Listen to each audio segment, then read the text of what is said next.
지금부터는 오후 세션 시작을 해보도록 하죠. A-3 세션 시작을 하겠습니다. 아마 이번 포럼 함께 하시는 많은 분들께서 공감을 하고 계시겠지만 빠르게 변화하고 있는 글로벌 환경 속에서 인적 자본의 가치 갈수록 중요해지고 있죠. 인적 자본에 대한 투명한 공개, 미국이나 독일, 일본 등 일부 국가에서는 이미 정착이 되어가고 있는 것 같은데요. 국내 도입 역시 시간 문제라는 예측도 나오고 있습니다. 자, 이번 세션에서는 글로벌 뉴트렌드, 인적 자본 공시, 그리고 ISO 30414 어떻게 대응할 것인가라는 주제로 해외 국가들의 사례 분석을 토대로 조금 더 자세하게 짚어보도록 하겠습니다. 자, 이번 세션 함께해 주실 분들을 소개해드리죠. 이번 세션은 먼저 신경수 지속성장연구소 소장께서 좌장으로 함께해 주시겠고요.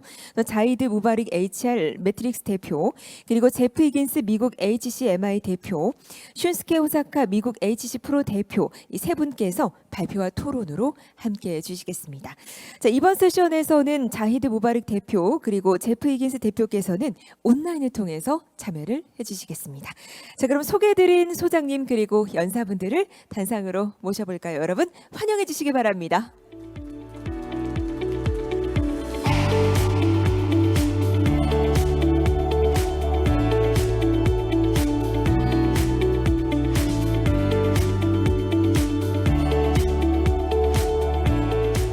네, 고맙습니다.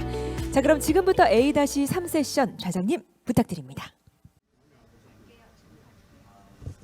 Starting our session, I'd like to say thank you very much to my audience because this session, the topic of human capital disclosure, is very not popular in my country. So I am very thank you for coming here and having a interesting about human capital disclosure. Before going into the start of the session, I'd like to introduce myself. I'm Dr. Shin, CEO and founder of Sustainable Growth Institute called SGI. Also, now I'm standing on this podium to introduce, to show our speaker as a moderator of A3 session. And now our topic is global new trend, human capital disclosure, and ISO 30414. I'm probably sure that my audience do not know what the human capital disclosure and do not know about what the ISO 30414. To Korean society and Korean companies, human capital disclosure is unfamiliar and unusual things, unfamiliar language. At this point, so I feel the great honor and high responsibility as a first mover because this is the first time to introduce human capital disclosure to Korean society. I want many Korean companies to know about human capital and human capital disclosure and ISO 30414 from today's presentation. For today's discussion, I have invited three people. They are not just global experts, but also CEO of global certification bodies for ISO 30414, which are required for the human capital disclosure. Let me introduce our panel one by one. First, two people are invited via Zoom, and one person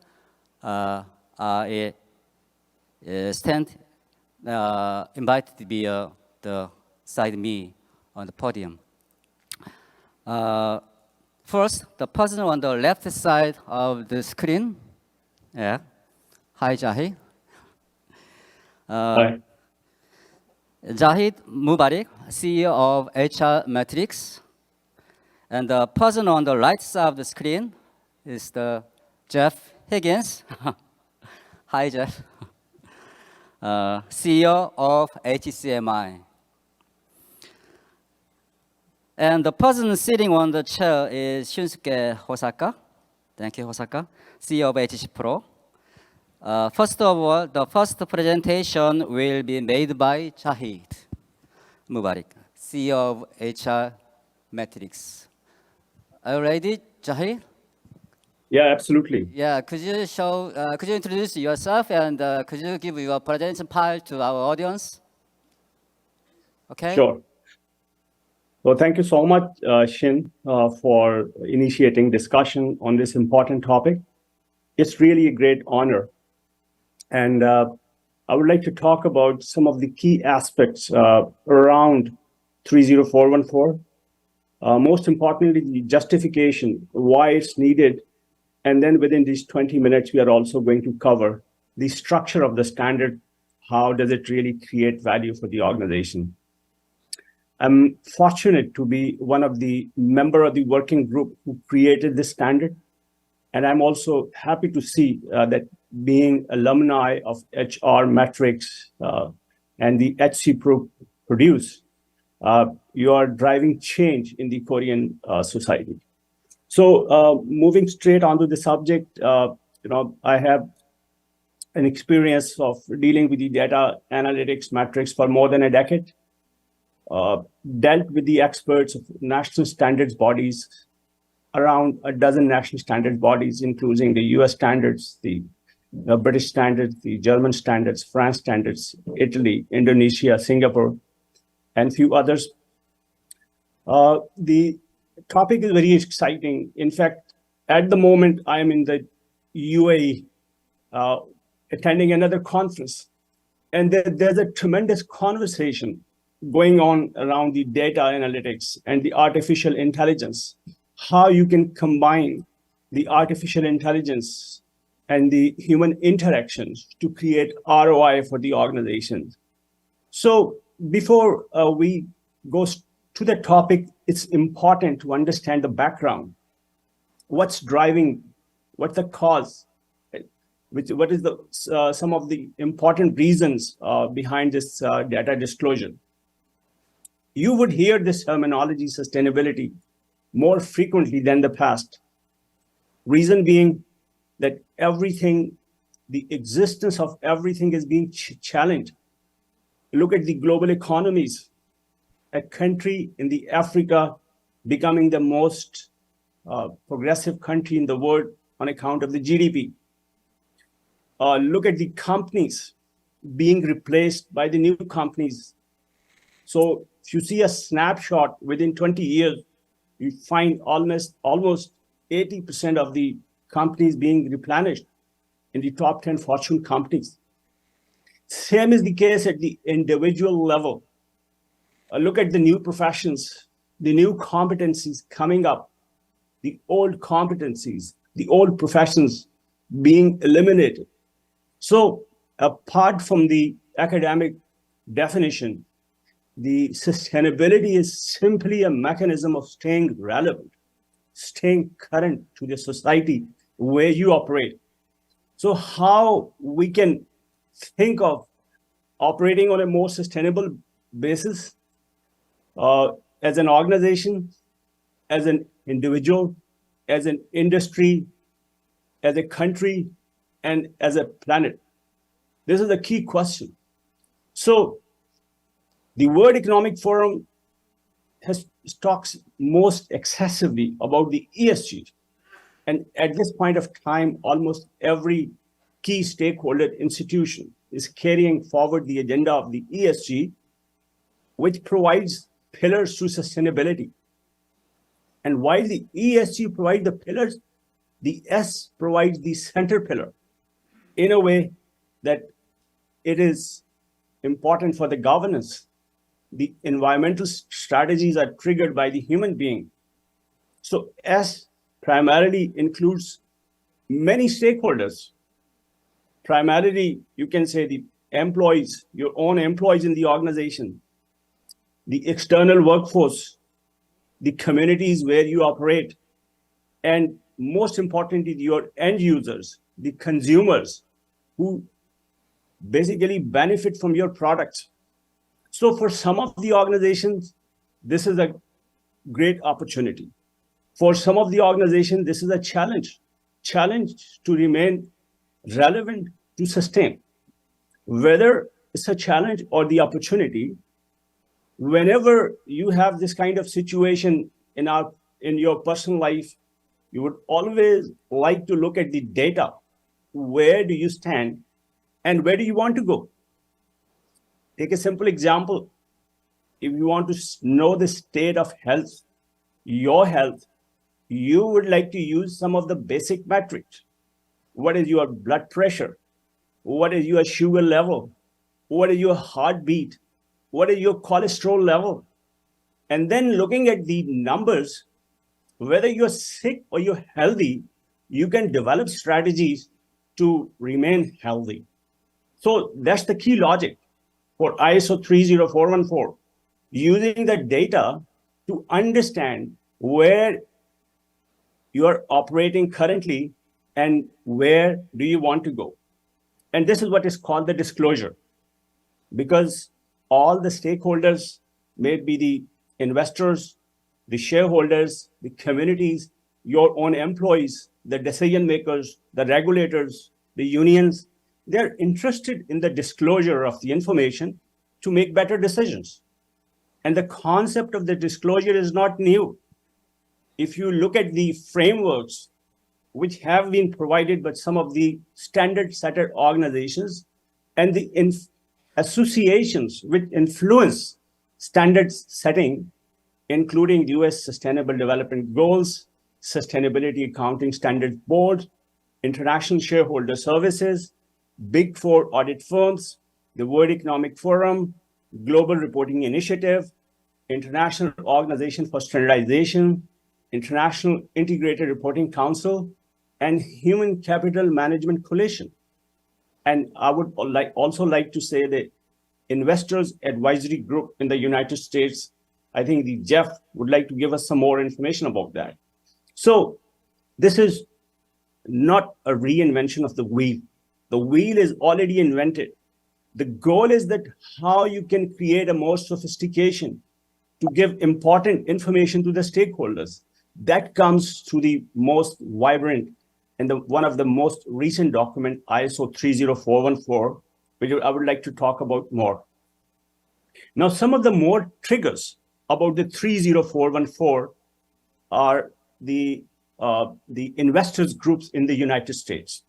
For example, in 2017, a group of institutional investors having more than $3 trillion, they petitioned, wrote a formal letter to the Securities and Exchange Commission asking for the human capital disclosure. In 2019, 181 CEOs of the most powerful companies in the United States, including Apple, Amazon, Google, they wrote a statement of purpose. The statement of the purpose, which puts the customer service at the front and declares the employees the driver of the customer service. Likewise, the response of the regulators in 2020, the Securities and Exchange Commission USA, they came up with the revision of the previous disclosure called SK regulations, making it mandatory for the organization to disclose the human capital in a certain principled way. And now I think going forward, they're going to move to a more rule-based approach. Similarly, one of the most dominant body in the world, IFRS, setting up a separate group to develop the human capital standards. European Union playing a very pivotal role, having almost more than 50,000 European companies operating worldwide. Likewise, engaging with almost 3,000 plus US companies, and they are coming up with a proper standard called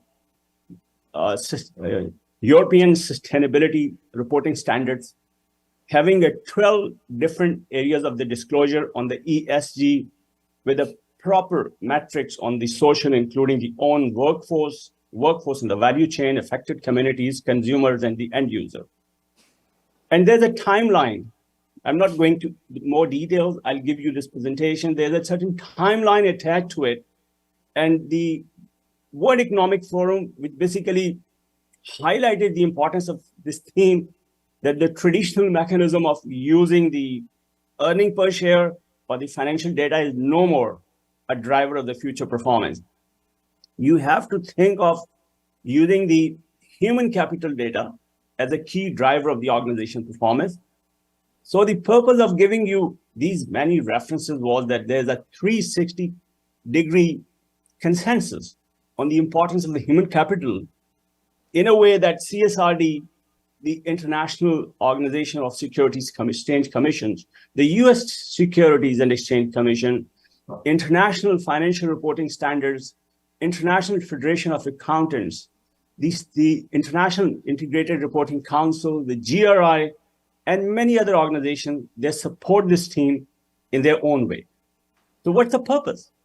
The purpose is to position the human capital as a true value-added component in the organizations, delivering a measurable ROI. And it's legitimate. You cannot assume the performance of the human capital on the sentimental basis, calling it the people are a most valuable asset. The asset or the capital is a financial term. It's not the HR term. It's different from the expense. So do you have the numbers and the ratios and the data to prove that you're not looking at the human capital just in the form of the basic efficiency or the activity metrics, but you have the quality metrics to support the satisfaction of all the stakeholders, including the shareholders. And this model, in fact, is not new.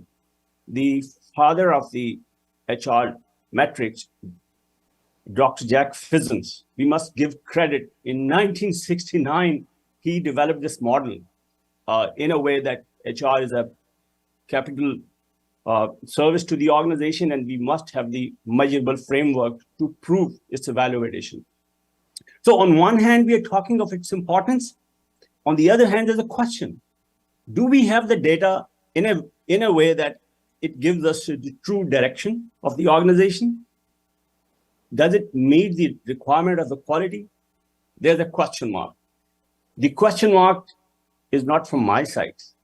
It's on the basis of a global research where the key decision makers, the CEOs, the board directors, the shareholders, they say that HR data is in most disorganized form. It's inconsistent. It doesn't give you any insight about the future of the organizations. The organization just measures the basic headcount, number of the people hired, number of the people trained, number of the people engaged, but leading to what is a key question. Every organization, for example, on annual basis, provides some salaries and bonuses to the employees, which is fair. It should be done. But this is based on certain logic that it should improve productivity, it should improve retention. And do you have a data to support it? That's a question.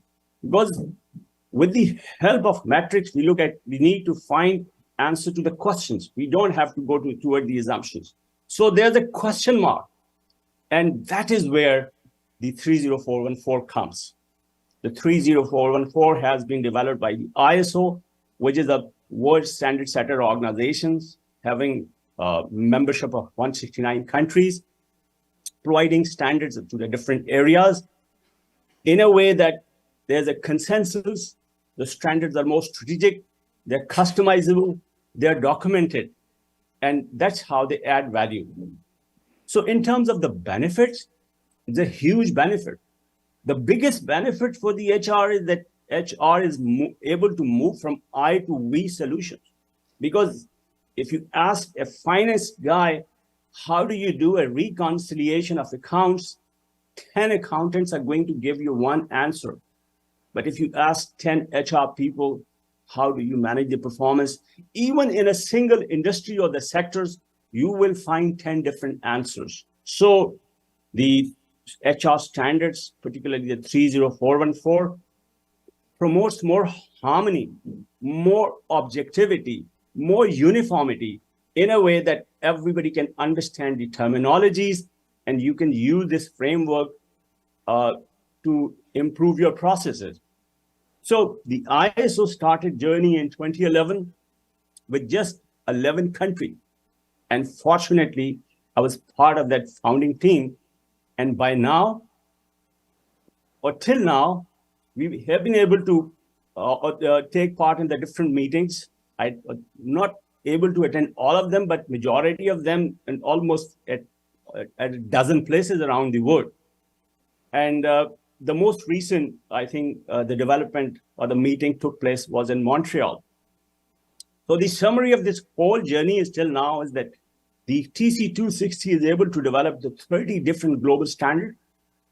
5 are in progress, 38 countries are participating, and I appreciate the contribution of the Korea for active engagement now, and I congratulate Shin for the participation in this process, and the 27 countries are observers.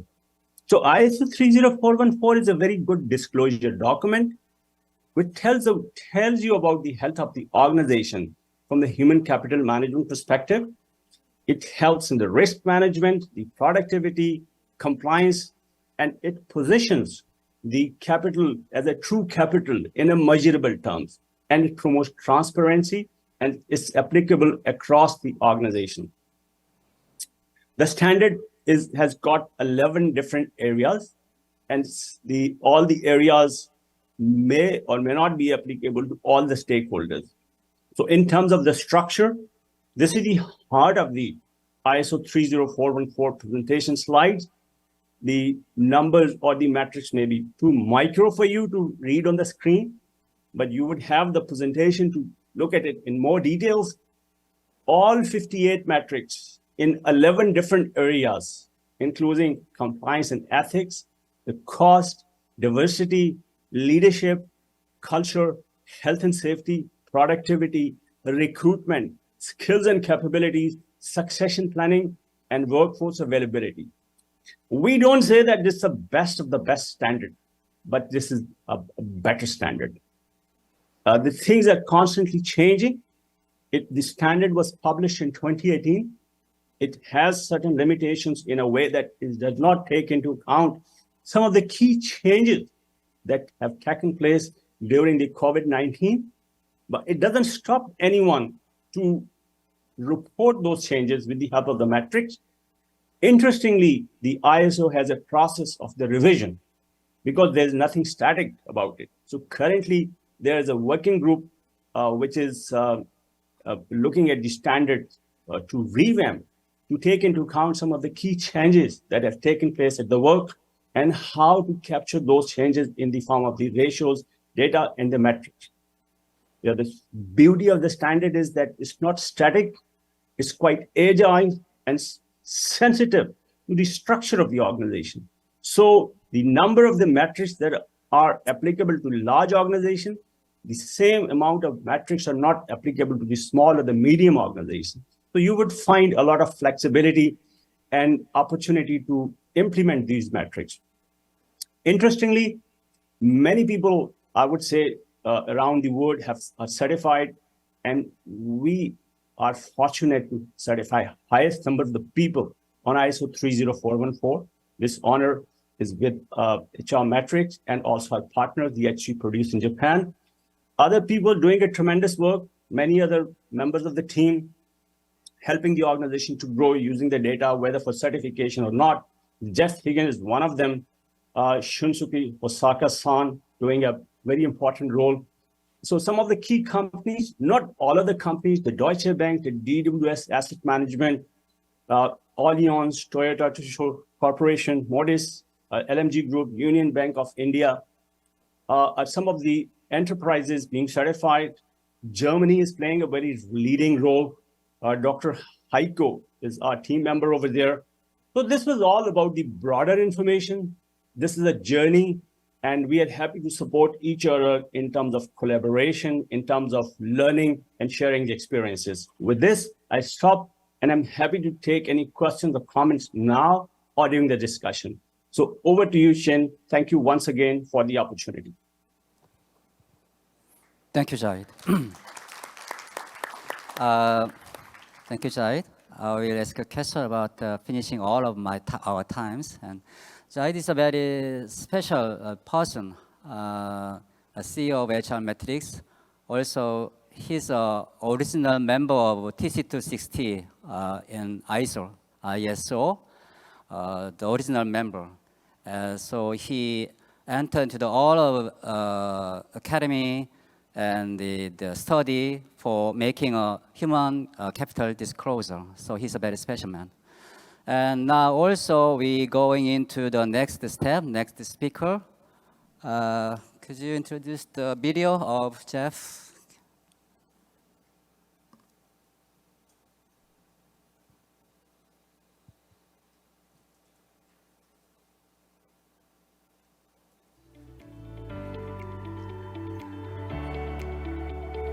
Yeah, Jeff Higgins. Jeff Higgins, one of the most powerful person in the United States. He's a very powerful influencer in the United States in the area of HR department. I'm very happy to hear about the story of United States from Jeff Higgins. Jeff, can you tell me your story, the situation of the United States? Yes, Ready? of course. Yes, please. Thank you, Kyung Soo Shin. So, and also thank you to my colleague and longtime coworker and friend in standard setting, Zahid Mubarak. Thank you for all that you covered. I have a few of the same, so I will go a bit faster on those. A moment or two on my background. I'm the CEO of the Human Capital Management Institute since 2009. I also teach part-time as a professor at the University of Southern California on people analytics in the data sciences and operations, and have been a part of the ISO TC260 effort setting, building the HR standards, which Zahid very effectively covered, as well as an advisor behind the scenes to the U.S. Securities and Exchange Commission on human capital standards and work that they are doing, among other things.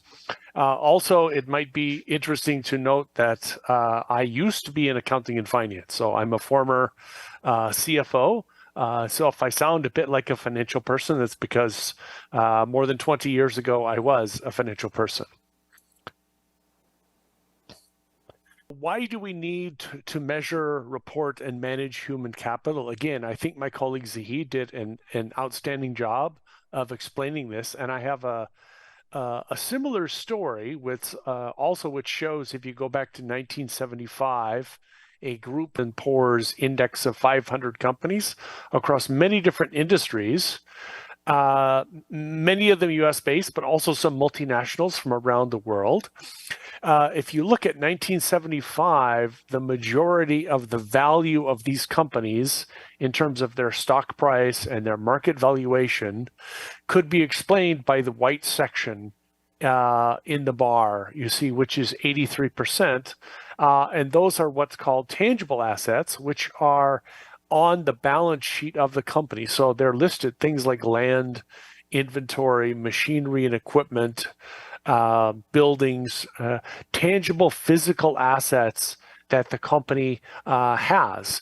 Only 17% of the valuation of these companies could not be explained by physical tangible assets, and they were called intangible assets. Now, if we fast forward to 2015 and even up to 2020, you can see that things have changed quite dramatically. In fact, the source of most of the value or valuation of the top companies has changed quite dramatically. Now, 90% of the value of companies in their stock price and market value is no longer linked to these physical assets that go on the accounting records and the books of a company, and which calls into question actually the rules and the guidelines from accounting that I used to live by in my prior career and job. What you see also is that the top 5 companies who were in this index in 1975 have changed quite a lot. You have companies that now are dominate the internet, such as Microsoft, Alphabet, Facebook, those that sell products, Amazon, and those that only one who really makes products. And there's a much larger story about Apple. They actually don't make most of their own products. They have a partner who makes them for them. But these are among the most valuable companies in the world. And so the valuation of these companies has changed so much. There's a huge need for new tools, and new tools in the form of metrics and measures to understand the value that these companies are creating.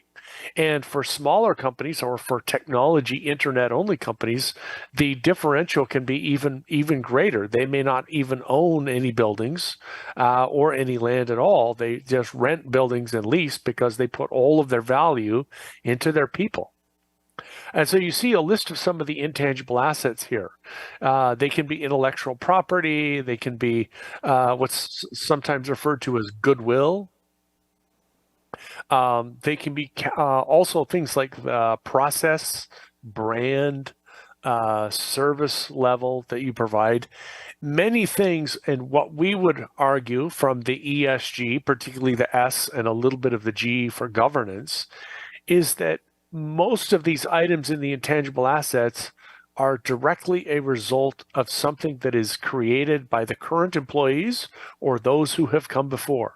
So it is a product of something the employees have done and built. Specifically, brand, process, innovation, service level. And therefore, for investors, they have a lot greater need to understand more about these intangible assets. And that's why investors, global investors, have been pushing for greater disclosure of people, human capital, talent in the marketplace and of public listed companies. Now, this is a similar version to one that my colleague Zahid showed. And this showed that the standards, the global standard setting initiatives, many different organizations are trying to do this, but with varying degrees. So if you look at the colors in the chart, so first there are 7 different, in fact, even more than 7 different bodies are involved in standard setting now, and a couple of them have combined and consolidated. You'll notice the ISO that my colleague Zahid was talking quite a lot is the 3rd column from the left. If you look at some of these, you'll see the blue indicates a quantitative, meaning there are actual hard metrics and measures that can quantify each of these 11 areas for HCM or human capital management reporting categories across the 7 frameworks. You'll see some, the more yellow or yellow-orange, have only qualitative, really commentary and discussion, no hard metrics.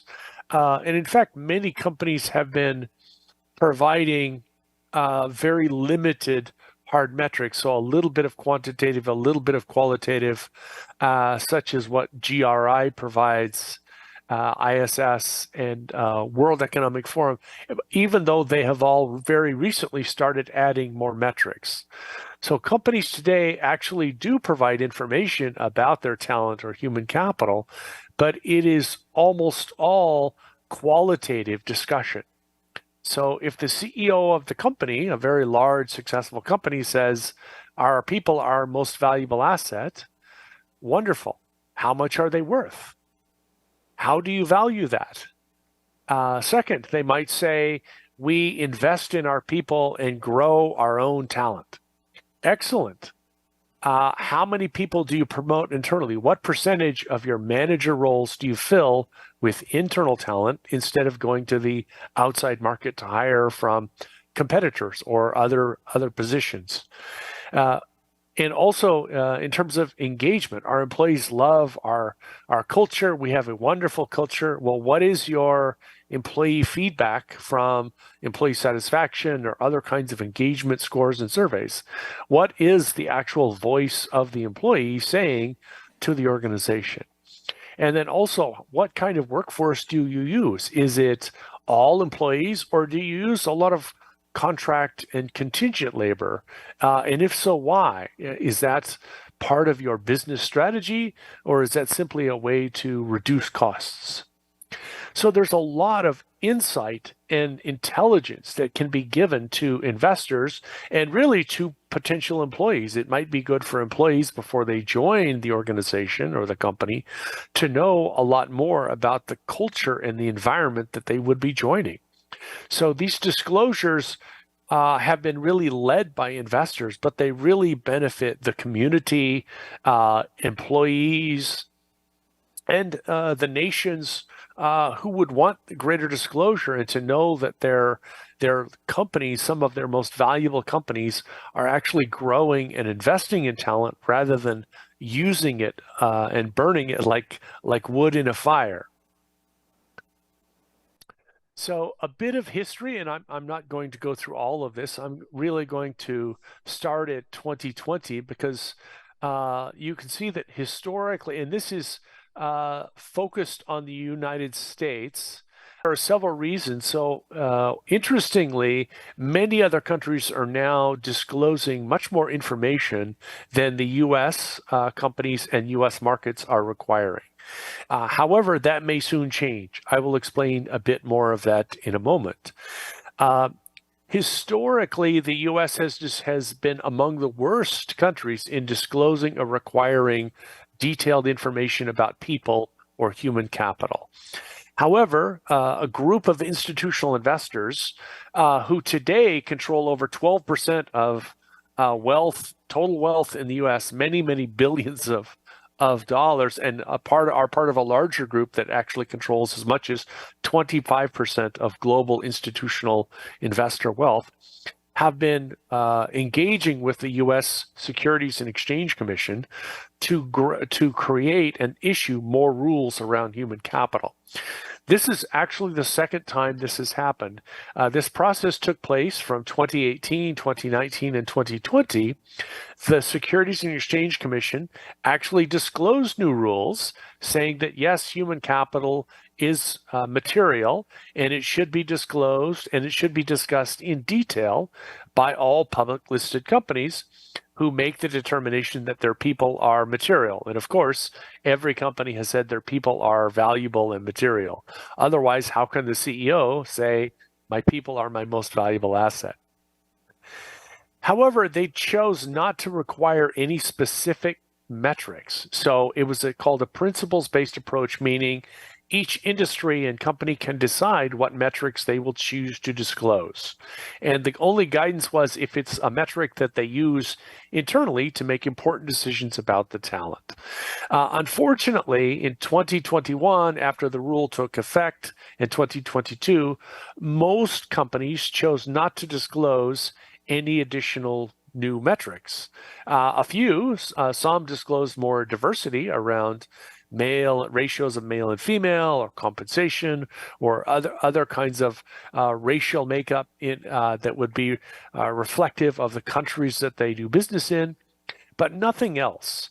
So in 2021, the new chairman of the U.S. Securities and Exchange Commission actually announced they're going back to revisit the rule from 2020. This is quite unusual. The 2020 rule was the first in 35 years, so very unusual for them to go back in less than 2 years and say they are looking to revise or add more to the rule.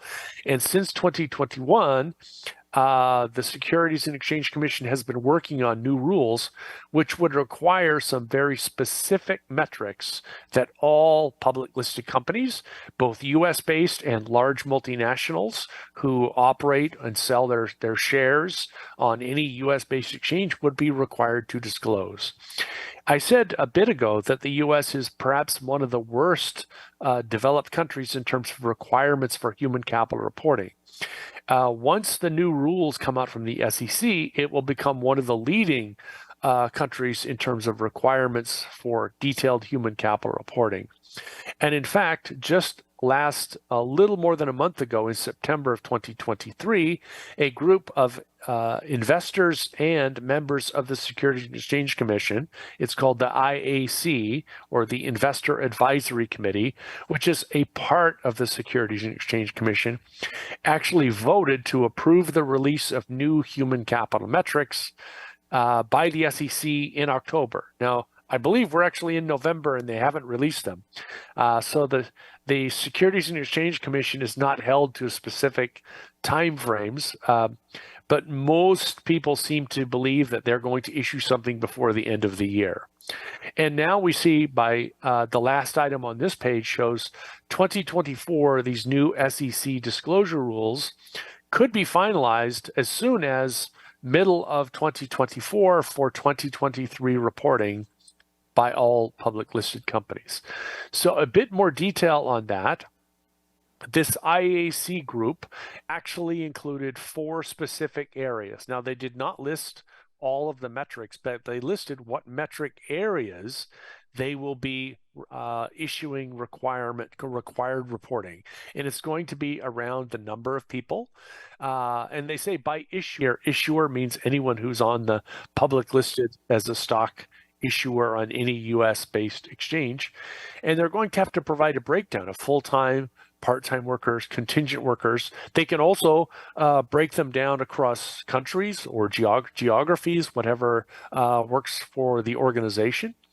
Second will be turnover and comparable workforce stability metrics, which could be also retention rate or internal promotion rate. So there could be several metrics, and it could be voluntary turnover rate. Those who choose to leave and the company is not the one who is eliminating their positions.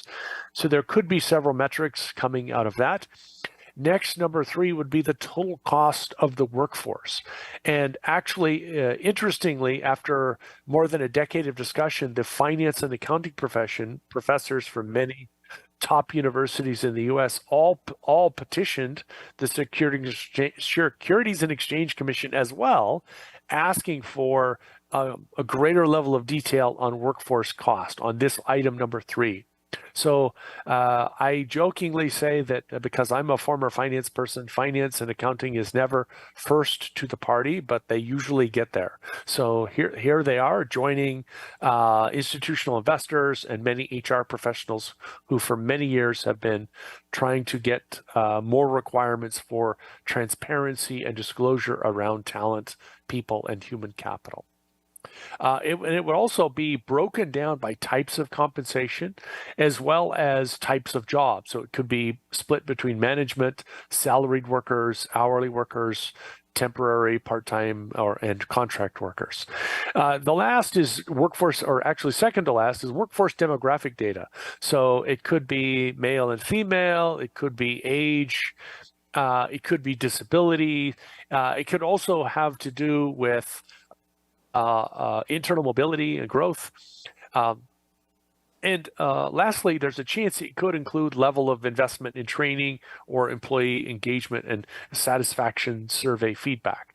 Last, and perhaps most important, once the companies are required to disclose these very specific and clear quantitative metrics, then they will also need to provide a narrative disclosure, a story about how the business strategy fits with these metrics and the specific strategy the organization uses around its people, around its training, around its career mobility, around its labor costs, and around its age and demographic data such as gender, and how these metrics support or are a part of the business strategy that the organization is pursuing. Really a workforce strategy to support the business strategy. And today, many companies are free to say all these wonderful things, but then not provide any specific metrics about how they actually perform or benchmark and how they're going to improve, and perhaps more importantly for investors, reduce risk.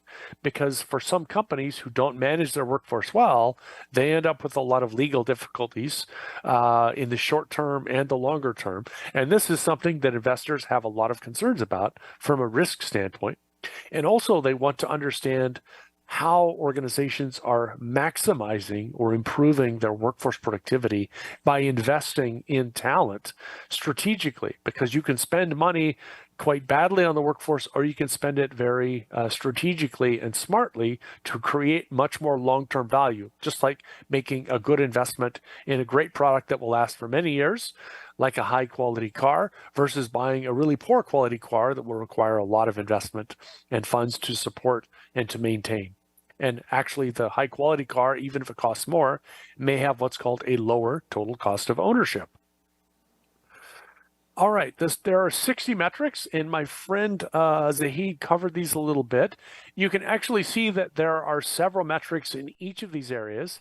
And interestingly, we actually say there are 60 metrics because there's one row in the ISO standard that has 3 different metrics on it. So we say there's 60, but there are technically 58 rows in the metrics, which is kind of funny because even among have disagreements sometimes about things as simple as this. How many metrics did we just create in our standard? But you can see there are some areas which are quite advanced and leading edge, such as productivity, like return on, human capital return on investment. We think is actually one of the most powerful and predictive metrics.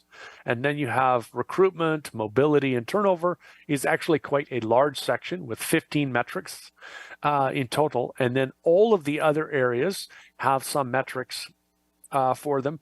And as my colleague Zahid had also mentioned, we are in the process of editing and reviewing the standard, going from the ISO 30414 1.0 to the 2.0 version to actually add a few metrics, revise some metrics to clarify, create better documentation and better alignment to ESG and other changes that have taken place over the last 5 years in the world.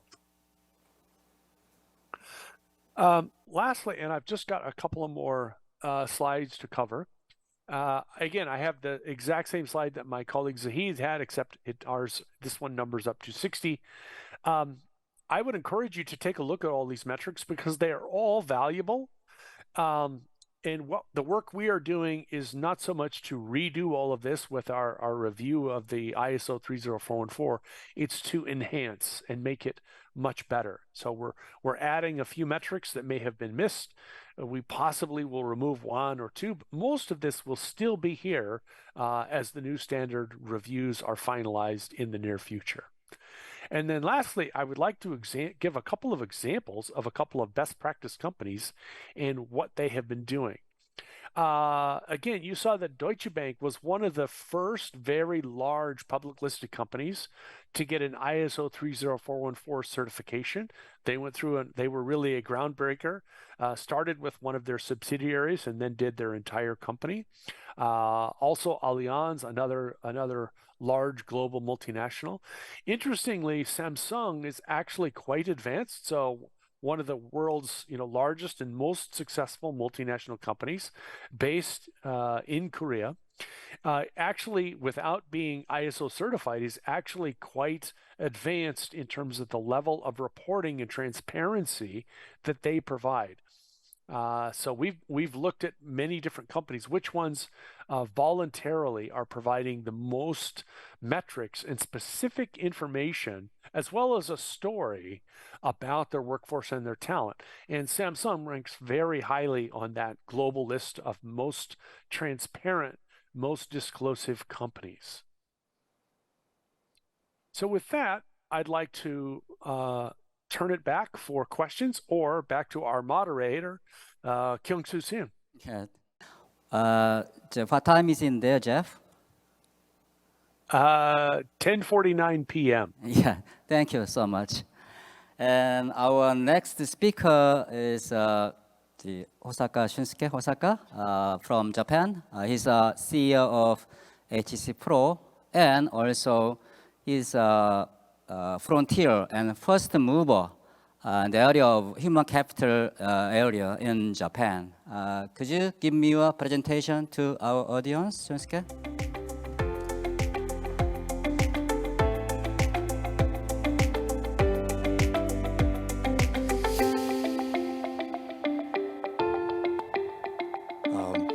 안녕하세요. My name is Shunsuke Hosaka. I'm a CEO of a company called HCPro in Japan. I'm also a Mirror Committee Secretariat of ISO TC260, which created ISO 314, and I run the Mirror Committee in Japan. I used to be a consultant in a company called Dream Incubator before I founded HCPro and started the idea of human capital business. And I'm the first ISO 314 professional lead consultant in Japan.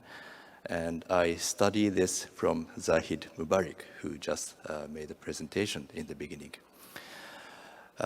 Before that, I used to work for Japan Bank for International Corporation, which used to be a J-Exim Bank, like Korean Exim Bank in here. So I had a 12-year career there and 10 years career in Dream Incubator. And 2 years ago, I created HCPro. And in HCPro, we help companies manage their human capital. We help them strengthen their human capital. We help them analyze their human capital. And we help our clients report human capital. So today, I'd like to share you what's happening in Japan with regard to human capital reporting.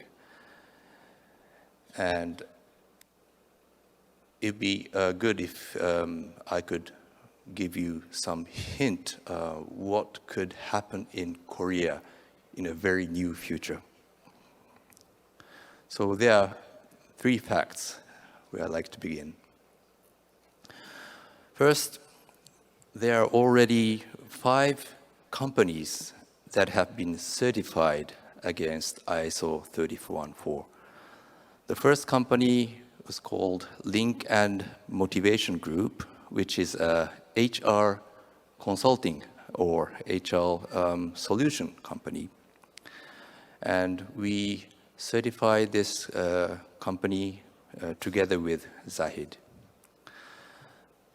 The second company certified is Toyota Tsusho Corporation. I think you're all familiar with the name of Toyota Motors. Toyota Tsusho Corporation is a trading company of the Toyota Group. We certified this company together with Jeff Higgins. The third company is Accordis, which used to be called Modis, which is also a personal service company, a part of Adecco Group, Switzerland company. And the fourth certified company was Rext Holdings, which is in the reuse business, also the first mid-sized company to be certified against ISO 314. And most recently, Sysmex, which is a medical equipment manufacturer, just been certified last month. And this is the first manufacturer certified in Japan and in Asia.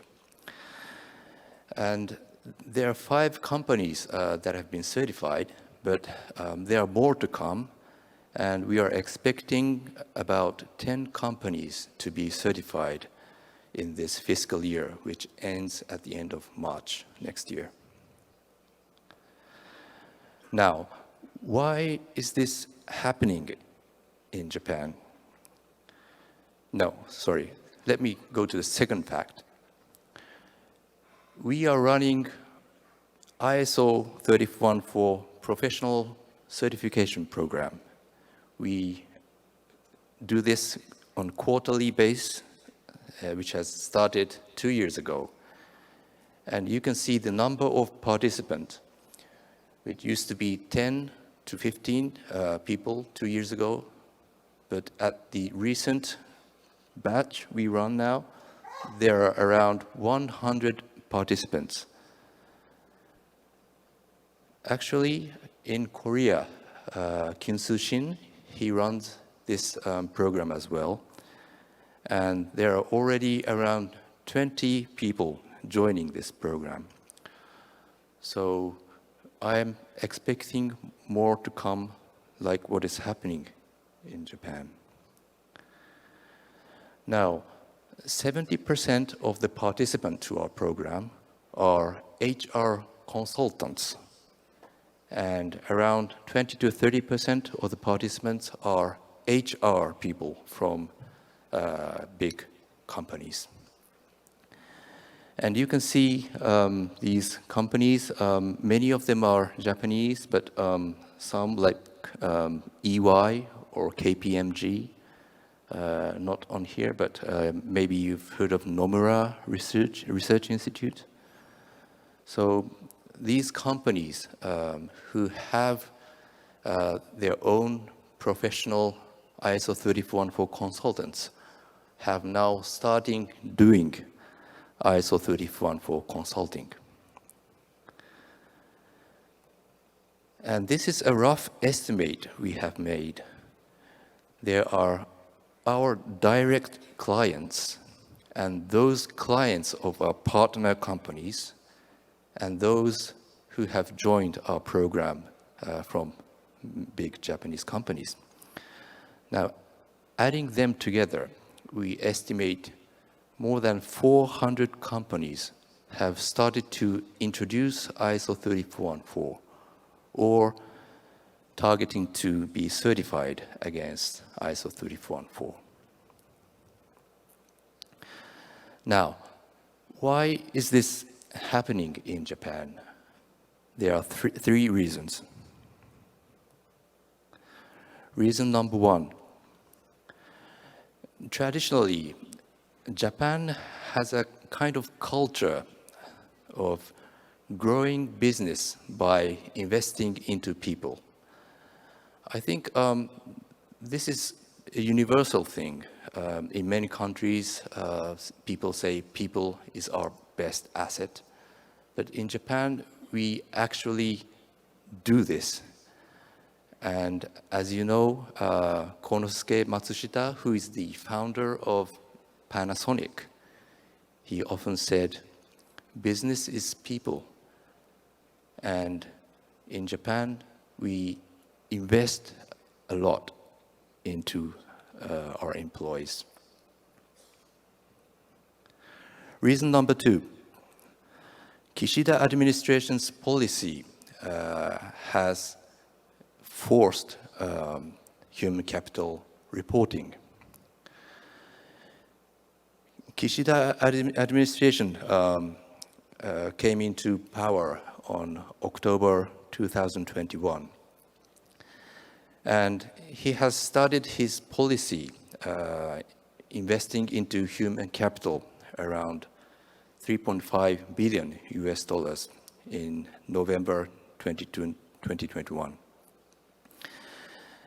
And in August 2022, last year, the Ministry of Economy, Trade and Industry announced a human capital management consortium, created that. It was joined by 320 companies. On the same month, they, together with the Cabinet Secretariat, they issued a kind of guideline of human capital reporting. And ISO 30414 was actually quoted in that. This is a quote from that announcement. Sorry, it's partially in Japanese, but you can see ISO together with other SASB, GRI guidelines. And in this year, actually, January this year, the FSA, or Financial Services Agency in Japan, announced a new ruling.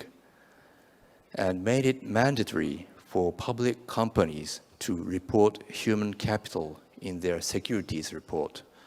Just like Jeff explained the situation in US, the SEC's new ruling, the FSA made a new ruling in Japan, and it was also principle-based. So Japanese companies got a bit confused. They don't know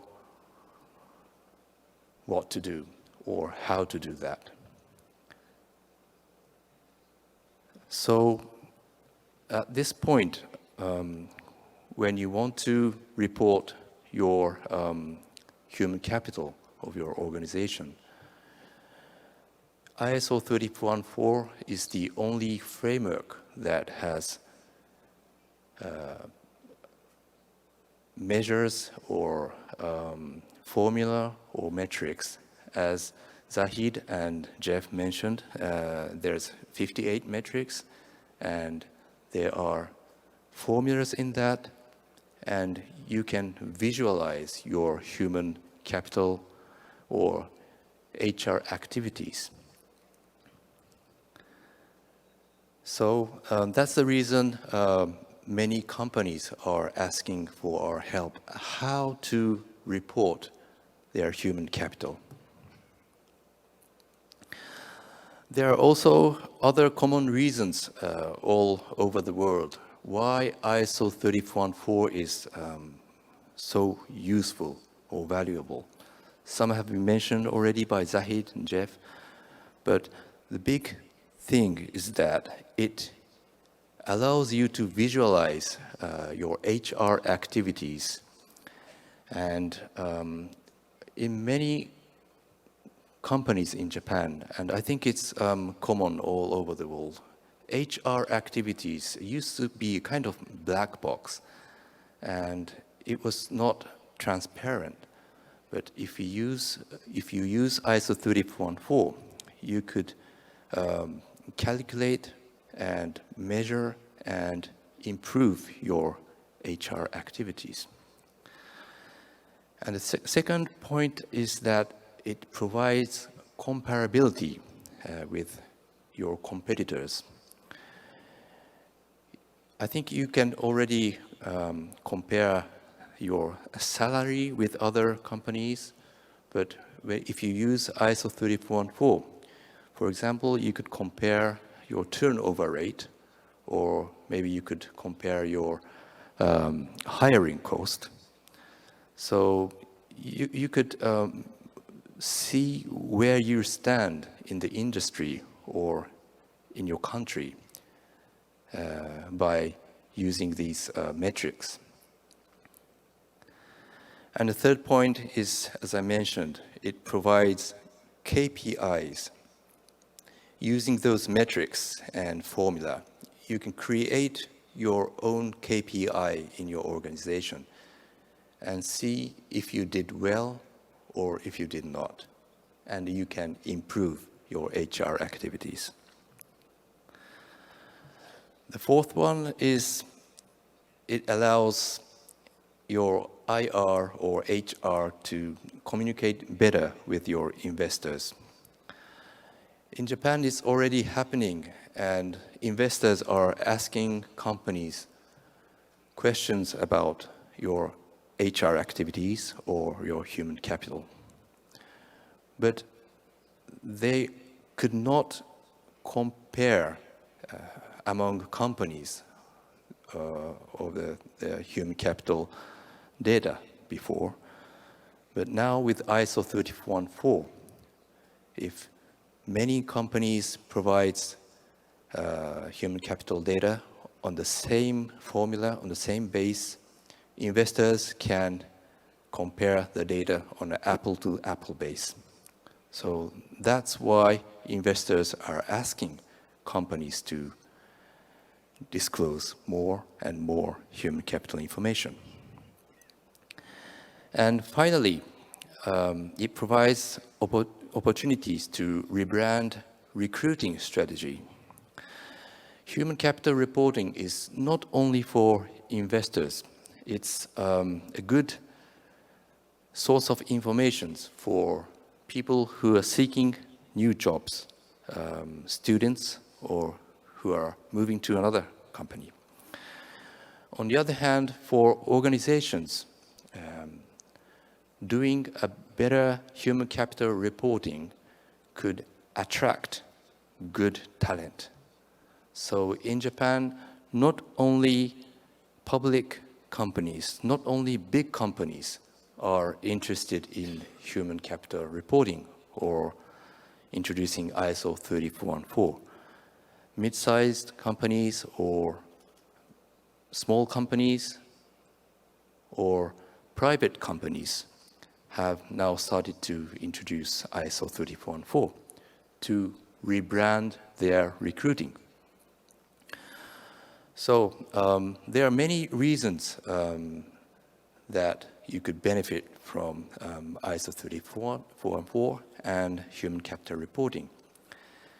And as Zahid mentioned in his presentation, in a broader context, in the ESG movement, human capital belongs in the S of ESG. And it could be the next agenda in the ISSB framework. As you know, it has been carbon reductions for the couple of years before. But now that the framework for carbon reduction has been completed, now ISSB is looking for the next agenda. And one is human capital, and second is biodiversity, and third one is human rights. And if human capital becomes the next agenda, you can imagine what would the world would be like. So this is happening globally, and you've seen what's happened in the US, and I've shared what's happening in Japan. And I'm assuming in Korea, this is going to happen very soon. So I think it would be better for you to prepare for this or to be the top runner for this. 감사합니다. Thank you very much. Thank you, Mr. Hosaka. Yeah, I got some question about your presentation. And we have 20 minutes and 15 minutes. I want to take the question from you. And the time is not enough, so I want to one question for each of our speakers. The first of all, I got a question for Shunsuke, and this one.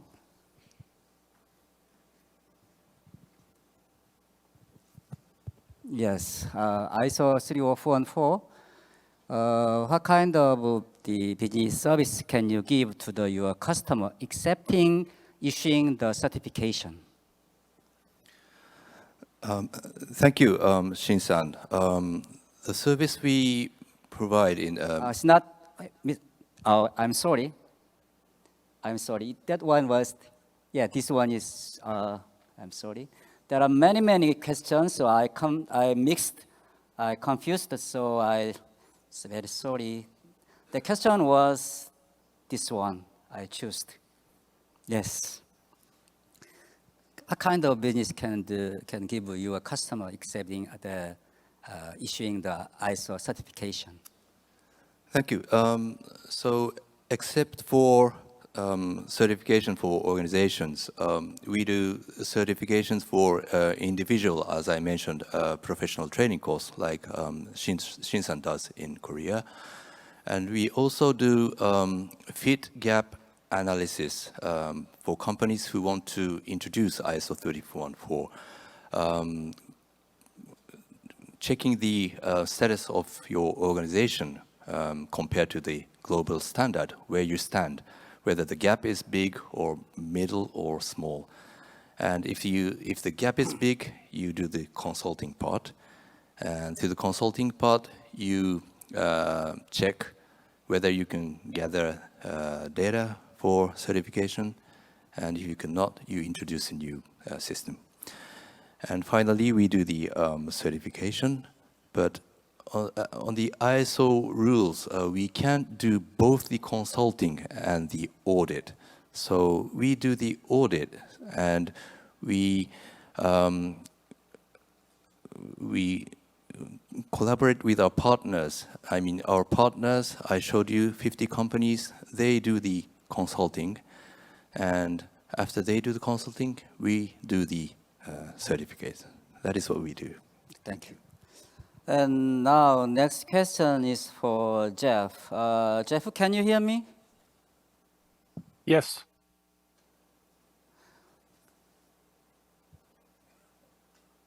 Yes, I can hear you. Yes, this one is for you.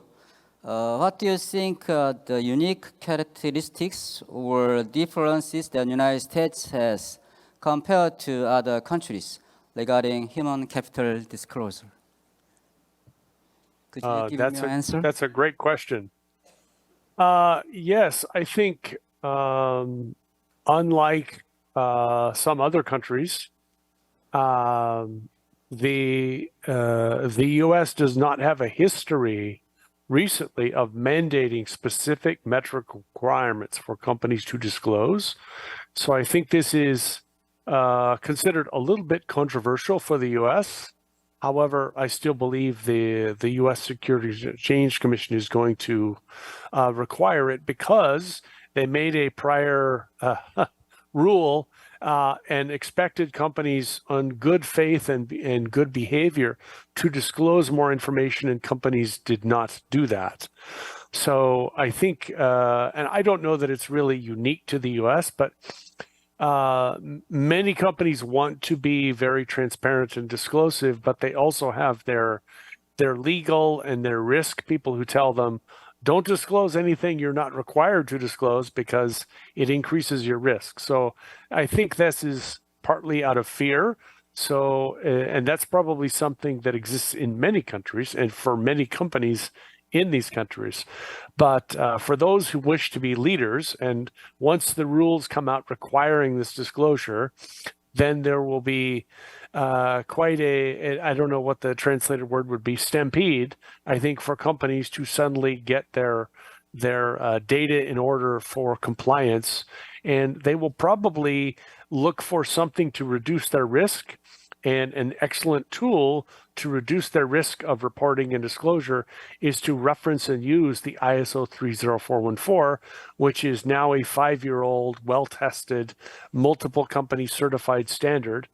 So if they're reporting and measuring following that standard, they should be as safe as they can be in providing additional disclosures to meet regulatory requirements of the U.S. and other disclosure bodies in Europe, Japan, and the rest of the world.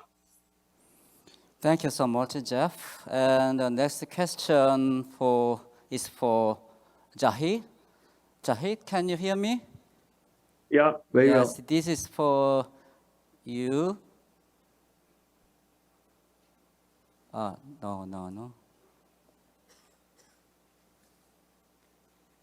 Yeah.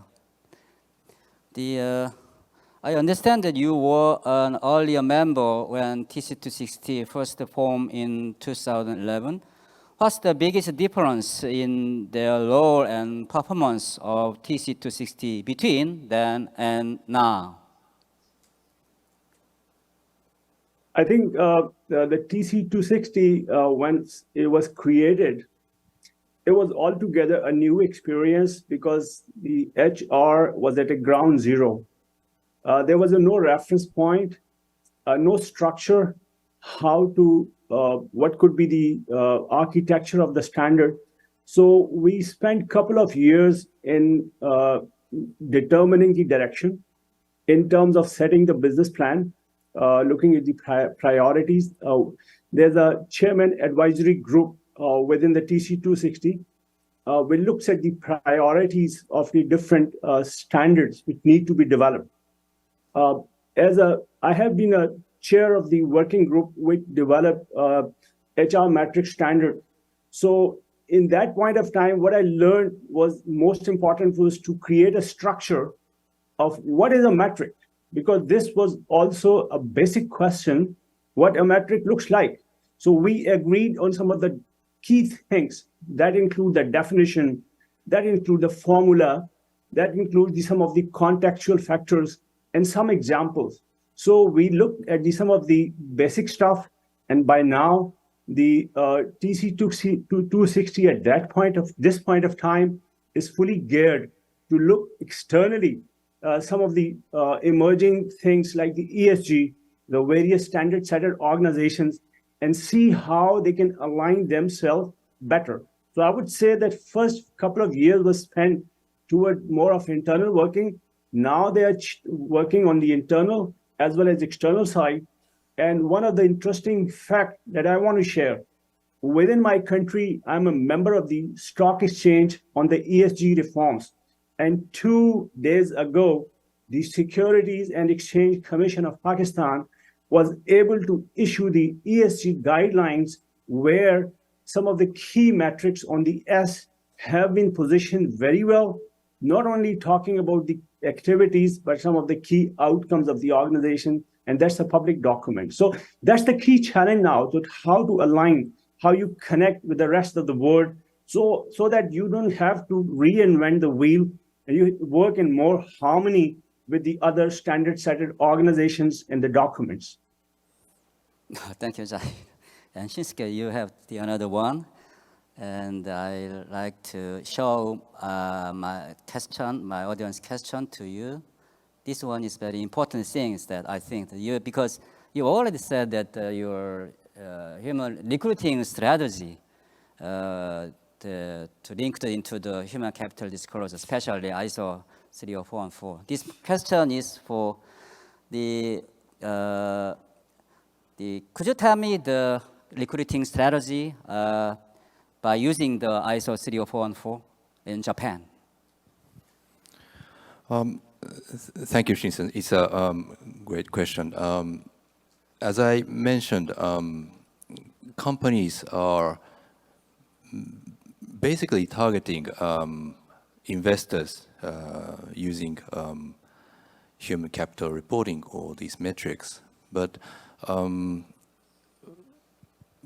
private companies and middle or small size SMEs are also very interested in human capital reporting because they want to attract good talent. And there are a couple of metrics that relates to recruiting in ISO 30414. Of course, some is related to cost or investment, like salary, but also there are metrics like engagement or corporate culture or turnover rate. So if you are a student or if you are trying to get into another company, you would be very interested in looking into those metrics because it shows the corporate culture or how their workers are committed to their company or how many people are leaving the company. So it gives you a good indicator whether that company is somewhere you want to work for. So for companies, by reporting or disclosing those metrics, to attract good talent, you have to improve those metrics. And you have to set a KPI and goal for them, and you can show that you are getting better, not only for the investors, but also for the students or job seekers.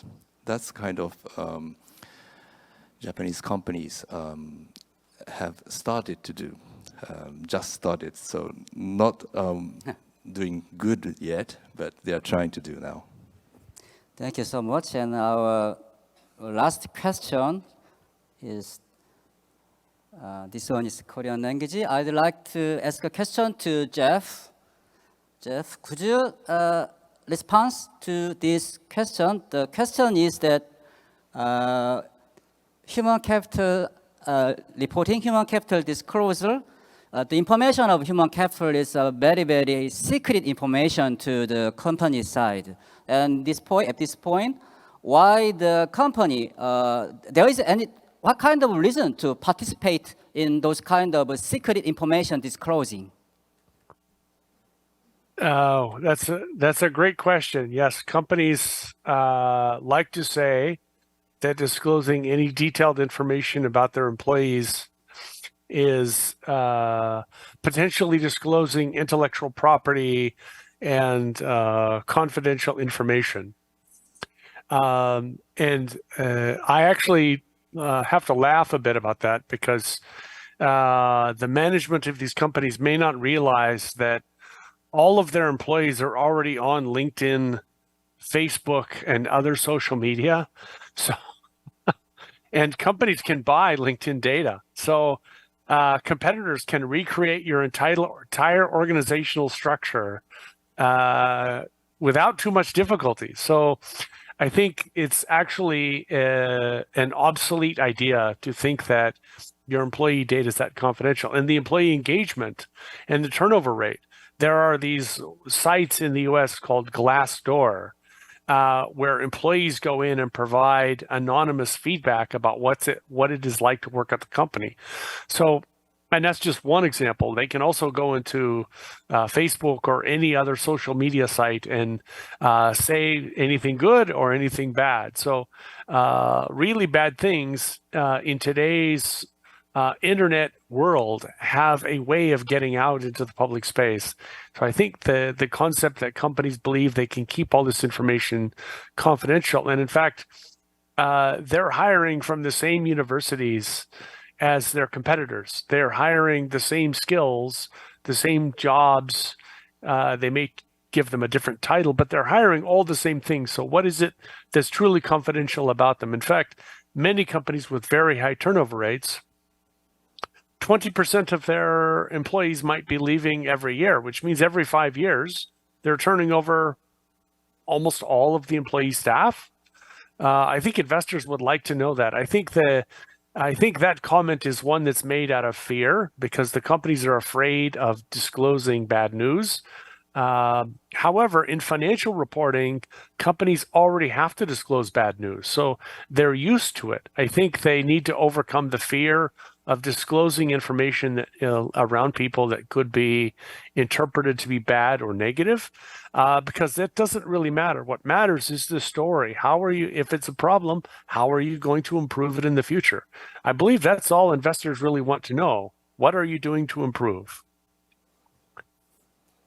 And Shim, sorry to ask, one other thing I want to add over here, that through this disclosure, you're not sharing the employee data. You're talking about the aggregate information because you're not telling someone what the salary of X, Y, and Z. So you're not telling someone who has been hired at what point of time. You're calculating the time to hire. You're looking at the quality of hire. So no personalized information and no breach of any global regulation is involved, even in exporting the data to another country. Yes, my speakers have a lot of things to wanting to say my audience. However, unfortunately, we have going into the closing time, so I'd like make the just one comment. The human capital, if we cannot avoid the human capital disclosure is a tremendous wave and trend and global trend. Someday coming to our country, my country, Korea. If we cannot avoid those kind of tremendous, those kind of trend, global wave global trend, it would be wiser and better to take action positively, actively, to compete the global company, to compete foreign company. So this one is my opinion. And the time is over. I'm very thank you, your audience sitting on here and sitting on there. And behind me, my best speaker, Jahir and Jeff and Shinsuke. Thank you for everything. Thank you for everyone. Thank you. 감사합니다. 이렇게 또 좋은 선례들, 사례들을 참고하는 것이야말로 또 가이드라인이 되지 않을까 하는 생각이 드는데요. 인적자본 공시 ISO 30414에 대한 글로벌 국가들의 트렌드 함께 짚어봤습니다.